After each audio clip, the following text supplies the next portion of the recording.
What up, essays? We back on another one. So I had 3 things lined up for today: pendant, keyed switch, and a regular switch. And then I saw this. B-Stage 6 locked out. Here's the key. Water was dripping by the disconnect. And we have a key. It was a community lockout. And we have a redacted name here because the walk of shame. Now, I had a whole nother video planned for today, but I'm going to show you guys this one because this is wild. So let's see what this key goes to.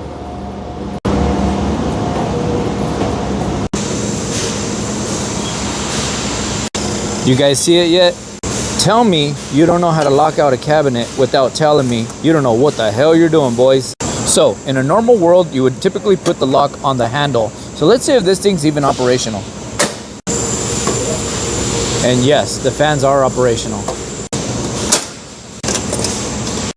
Just for the FYI, your lock would go right here on the handle, not on the door latch. So I can already tell whoever put the lock on this thing is definitely in the Epstein files. To the next one, boys. Stay safe out there.